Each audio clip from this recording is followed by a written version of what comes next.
I brought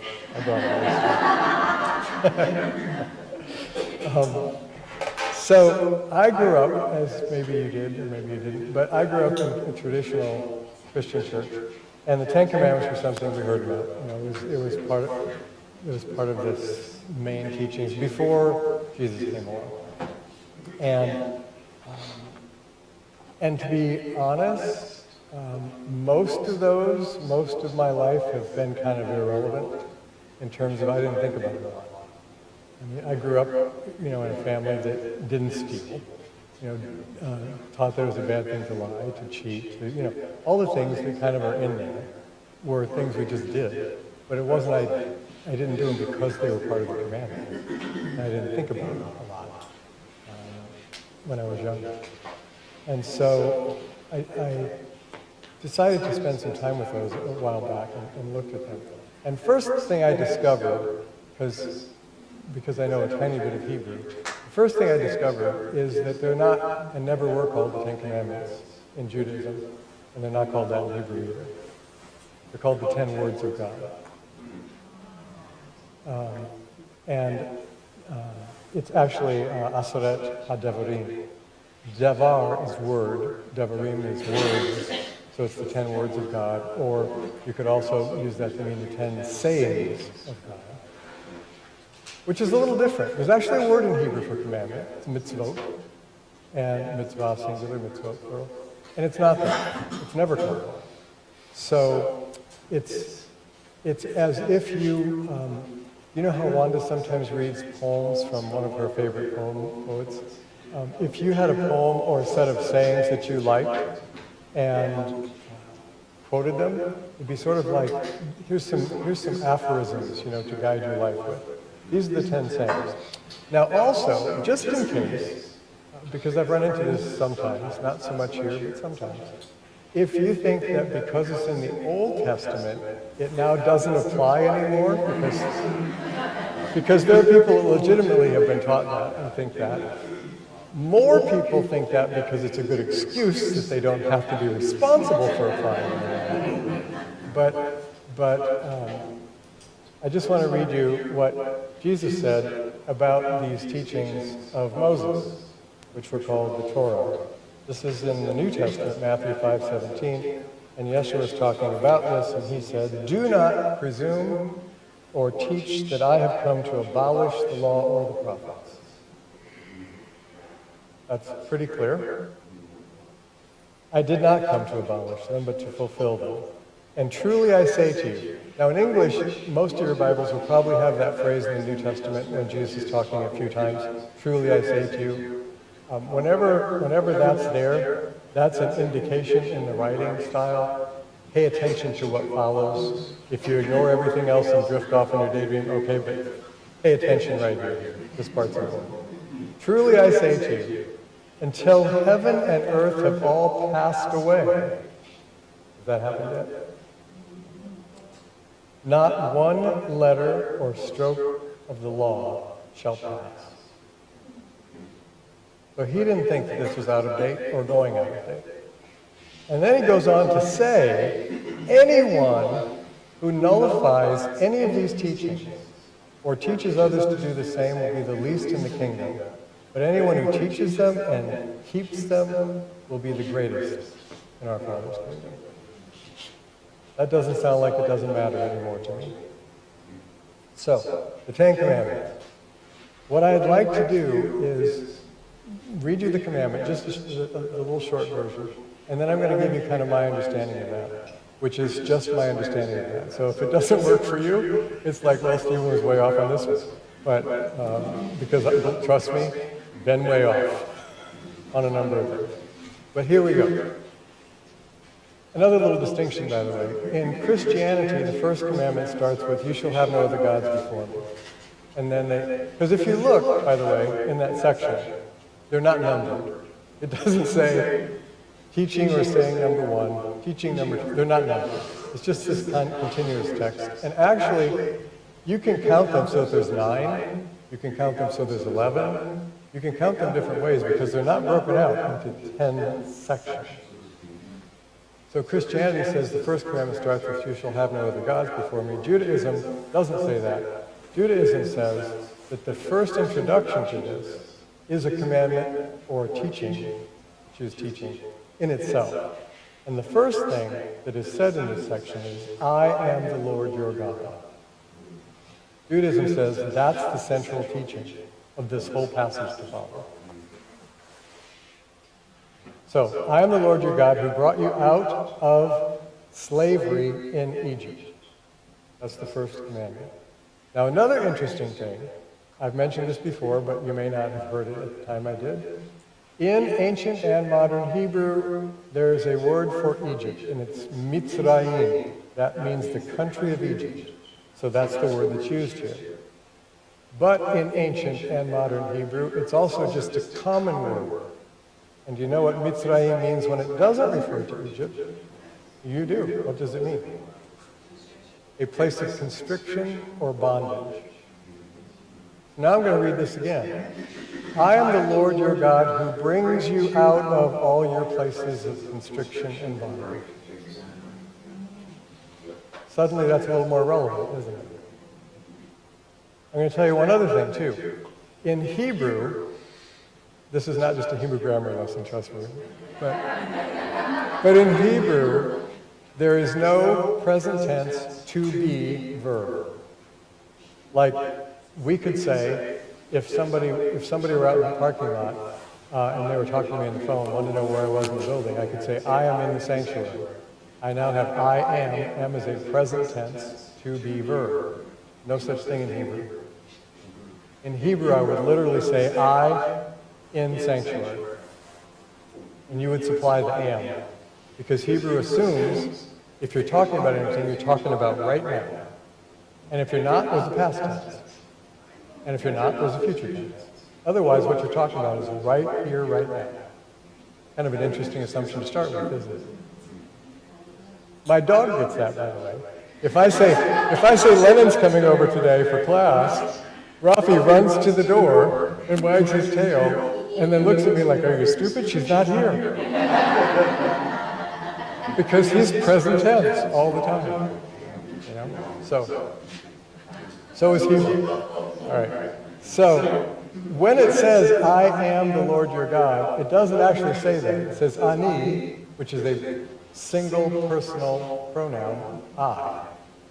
The am is not actually there. So we put it in there to make sense.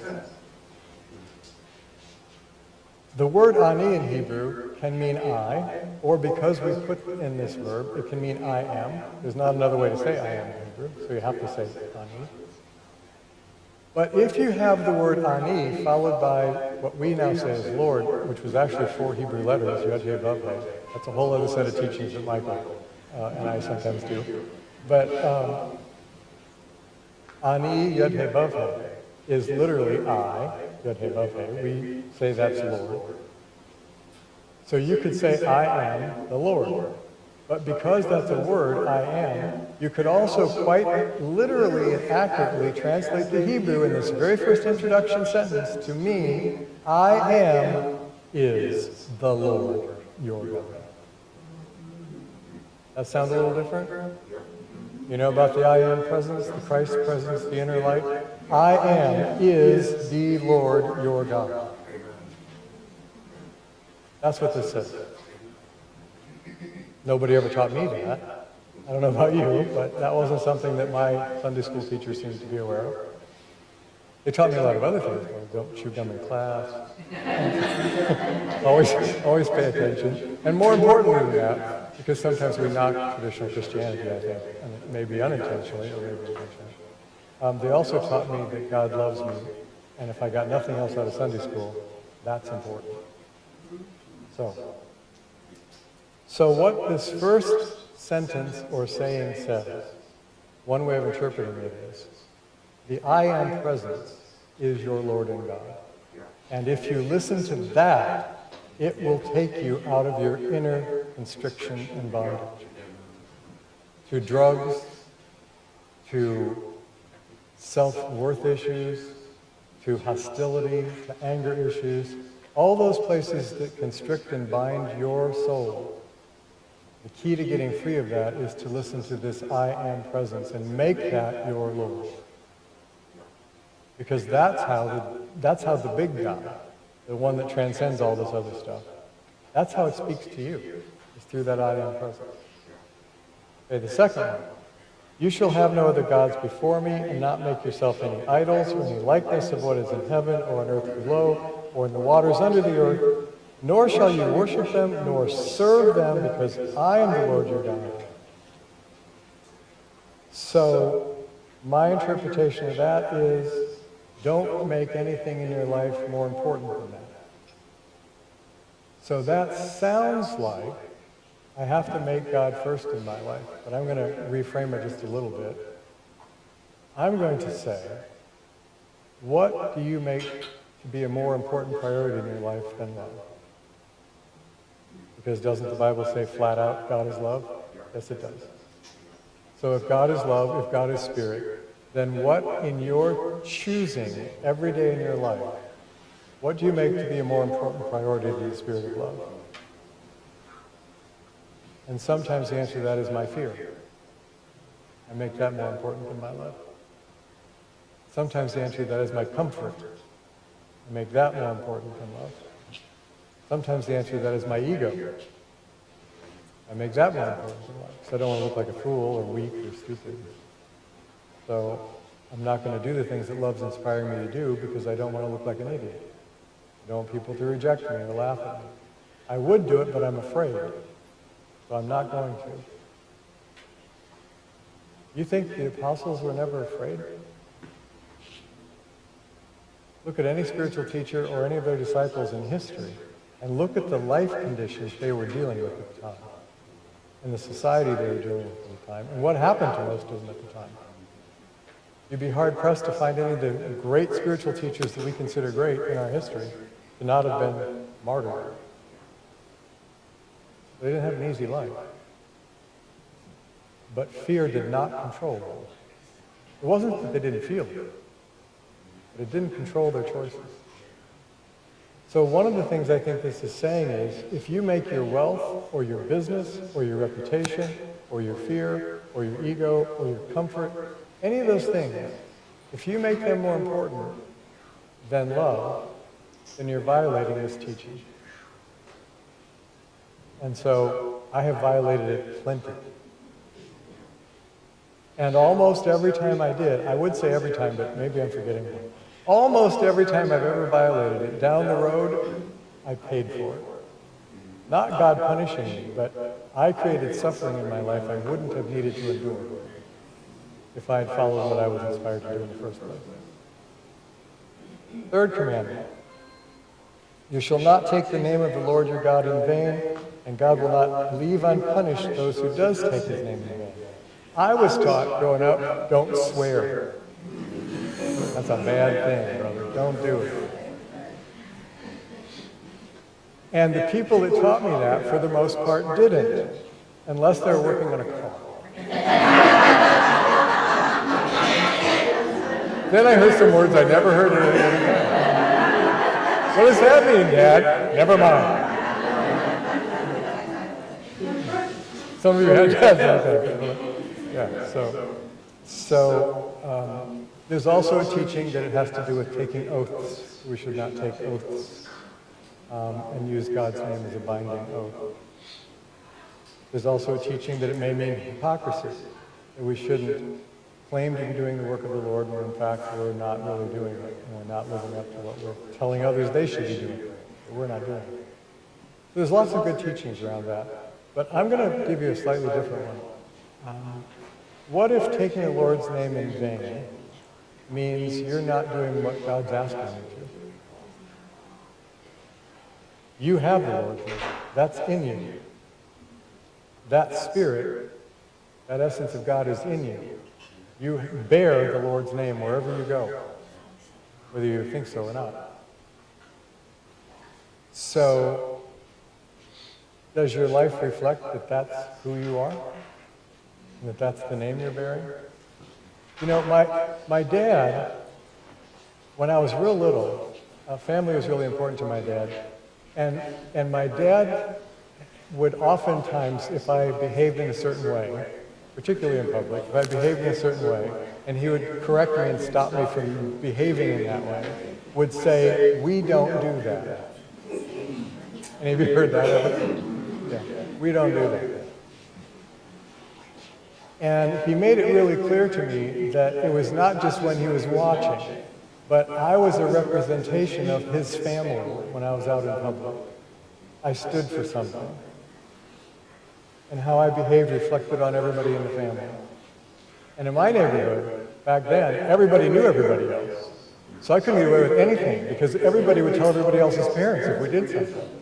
You used to know what I saw your son doing? You know? So we had to own up to it. So you bear your father's name now.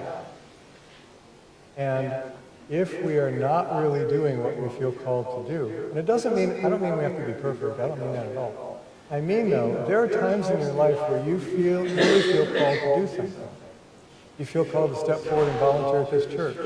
You feel like you want to volunteer and help out the people from the tornado. You feel like you want to go apologize to somebody that you might have hurt their feelings, either accidentally or on purpose.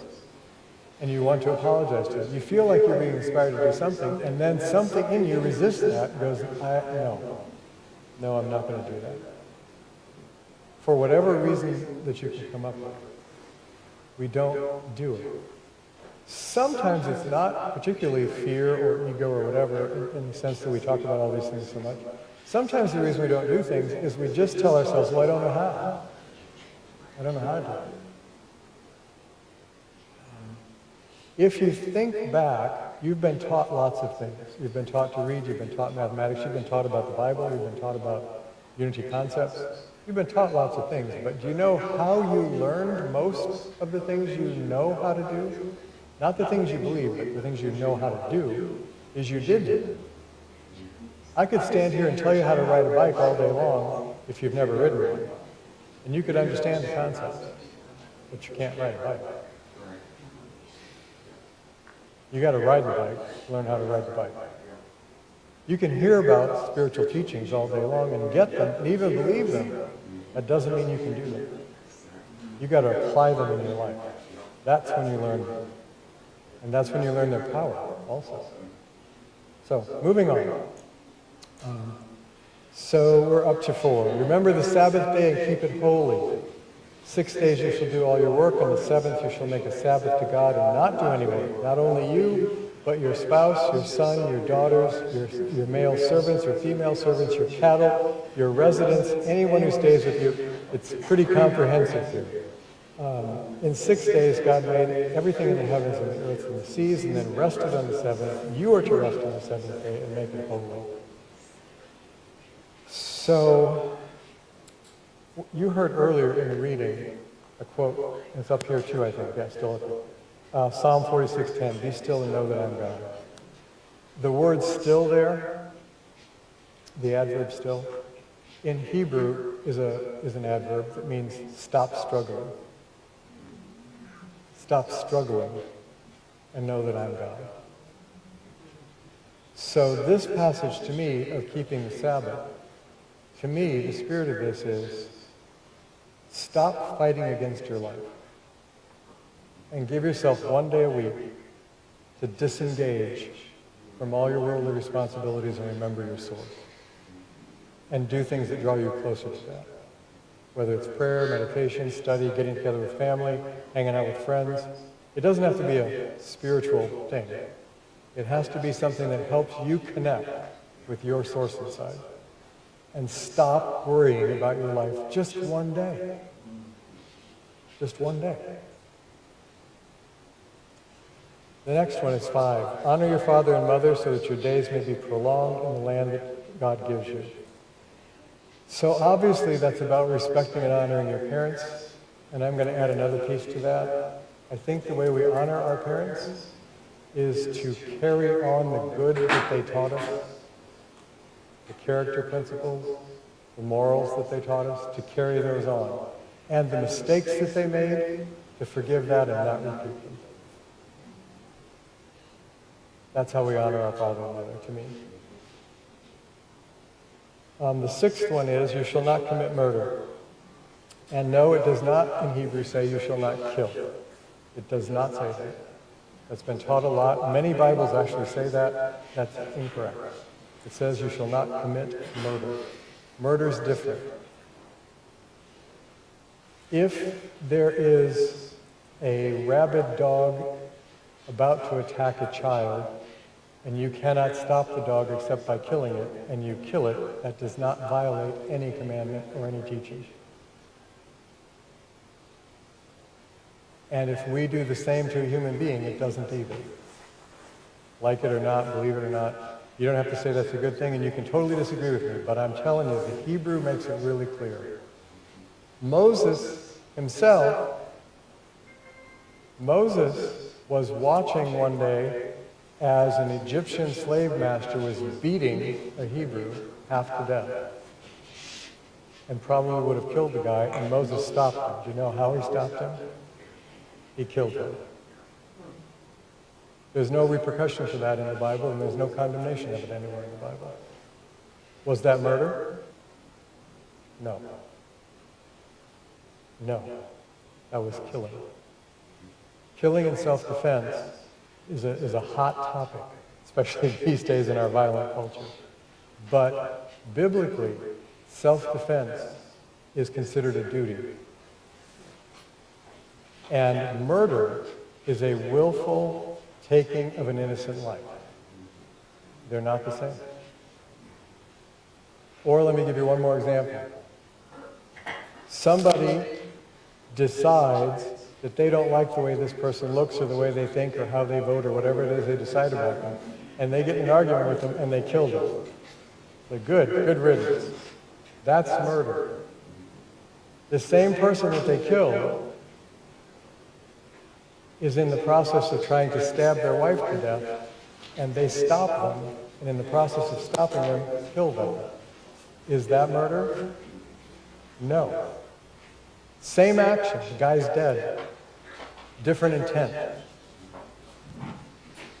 One of the things that we learn in ancient teachings is, this is actually written in Kabbalah, the intention is the act. So, have you ever had good intentions that came out not so good? It's not the results that you're responsible for. It is not the results you're responsible for. It is your intention and motive you're responsible for. Because you can't control the results. Too many other factors in life. Can't do. Okay, moving on. You shall not commit adultery. That one probably seems pretty obvious. We should be faithful to our spouse. But beyond that, we should be faithful to our word. If I promise you I'm going to do something, I should do it. And if I can't do it after I promise, then I should get a hold of you, explain why I can't, and tell you that I can't do it. But we should be true to our word. That also includes words to yourself. If you say, I'm going to the gym tomorrow, you know where I expect to see you tomorrow? At the gym. Right. It's not okay to violate your word to yourself either. Okay. That was for me, by the way, talking to me. Because I wasn't at the gym yesterday. Okay, so do not steal. Just a couple more. Do not steal. Seems obvious too. Don't take what doesn't belong to you. But I'm going to tell you one other thing that is kind of a strange interpretation of this, but I think is important. I see it so much. Don't take what doesn't belong to you. Okay. That includes other people's troubles. It includes other people's attitudes. It includes other people's beliefs that don't work for you. Don't take those either. It includes what other people expect you to be that you aren't. Don't take that either. That belongs to them, not you. 9 is don't give false testimony against your neighbor. So that was designed for the courts that they're set up right after this, to not lie in court about somebody because of the consequences. But beyond that, if we spread rumors about people, because we all like to talk, if we spread rumors about people that we don't actually know are true, then you know what you're doing? You're giving false testimony. You don't know if that's true. If you do know it's true, it's a different matter. But if you don't know it's true, or you just jump on the bandwagon because we all like to be in the right group, you know. Well, they're all kind of pounding on this guy right now. I just want to pound on him. Yeah, and I remember when he did this to me too. You know, we kind of jump on those gossip things sometimes. Just take care how we speak about each other. And the last thing is you shall not covet your neighbor's house, and it goes on this long list, or your neighbor's wife, or husband, or male servant, or female servant, or his ox or donkey, or anything that belongs to your neighbor. Wanda, by the way, if you didn't hear it, gave a great talk on coveting. So I hope you heard it, but if you didn't, YouTube, it's really good. So my last thing on this one is,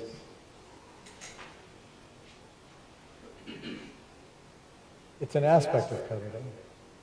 Try being grateful for what you have more than longing for what you don't. If you wish that your 70-year-old body worked like it did when you were 20, speaking from experience again here, there's nothing wrong with that. But if I spend all my time wishing my body could do what it did when I was 20 again, I'm not appreciating the body I have right now. And the body feels that and thinks I'm not okay and responds in a way that's not optimal. So appreciate what you have more than what you don't. And if you're always longing for, when I get more money, when I get this better relationship, when I get this, when I'm better appreciated, when my boss is not such a jerk, whenever this happens that I don't have right now, when I get this thing that I don't have right now, things will be better. Two things happen. One is you're likely to be disappointed because some of that stuff will never come. And two, every gift you have right now, you will miss. Because you're looking over there instead of right here. So pay attention to the gifts you have right now. This is my last thing on the Ten Commandments. The Ten Commandments that I gave you are things that mean something to me from having tried to work with these a little bit. So here's homework. I know you mostly won't do it. It's okay. But some of you might, just in case there's one buddy out there who says, hey, I might try that. Go home sometime this month, spend some time looking at those 10 Commandments, and then write how you understand them. And I don't mean make up your own 10 Commandments. I don't mean that. That's a different exercise. I mean take the ones we've been given and take a look at them and put them in your own words. What do those mean to you in your life? How can you work with those today in your life and see what you can come up with? So that's my homework. All right, let's move into our meditation time. We're going to just sing a little short refrain here and we'll get into meditation. I'm going to first have to plug in, so hang on a second. Is this muted? Good to go? All right. Oh, go ahead, Kate. Thanks. Let you pop it on there. Thank you very much.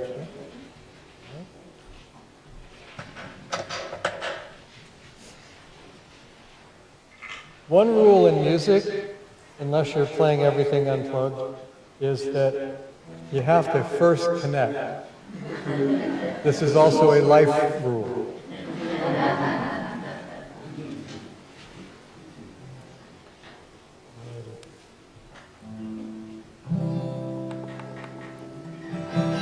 Okay. So this is just a little refrain to move us into the time of meditation. You can just begin to relax and bring your attention inside already.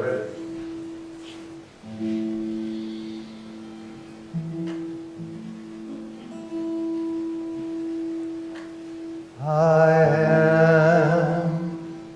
am the Lord your God. I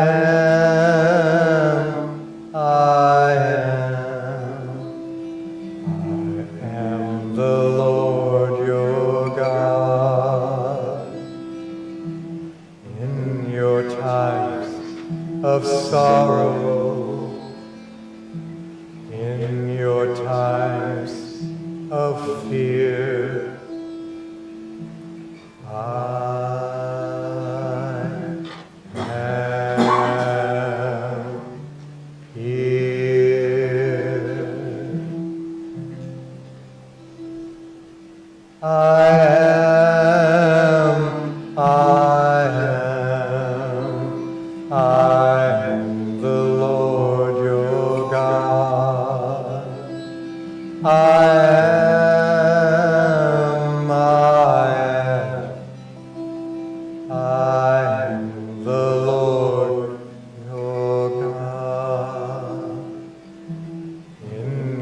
times of trouble, in your times of fear, in your times of triumph, in your times of cheer, I am here.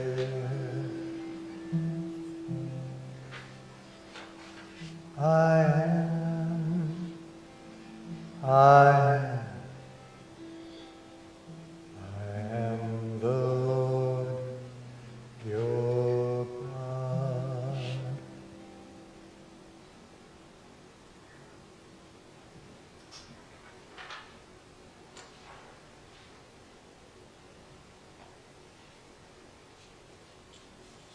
So this next breath you take in is a gift.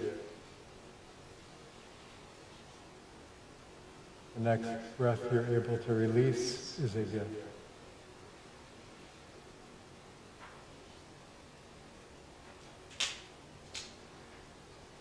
We receive this I am,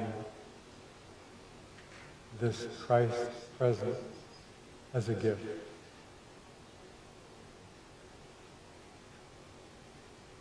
And we are able to release it into the world like an out-breath. We breathe in the Christ Spirit.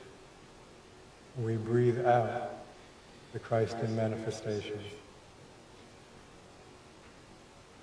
We breathe in the I am that is our Lord. And we breathe out that same I am.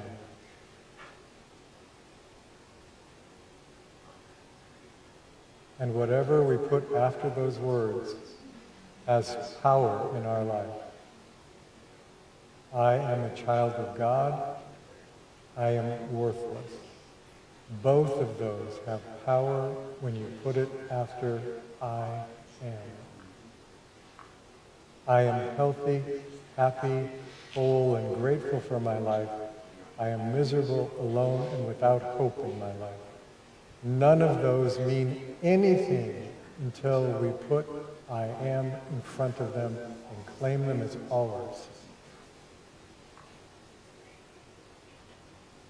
What other people claim is none of my business. I get to choose who I claim to be. I am is the Lord our God. And through it, we empower attitudes, choices, and actions in our lives. So in this silence, may this divine I am, this holy Christ, the Spirit of God's love, may you welcome that into your consciousness, into your hearts, and into your bodies. And may you feel what it does when it's given free rein.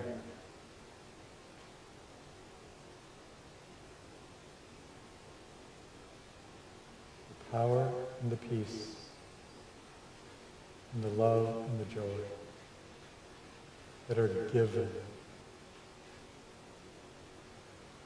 in this quiet, may we receive.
We have a saying I've heard for years in this church: I see the light of God in you.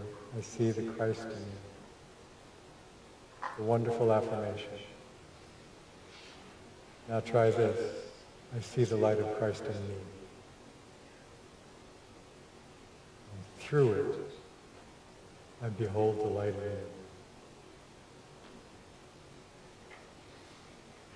Thank you, Lord, for this holy place and these people. Amen.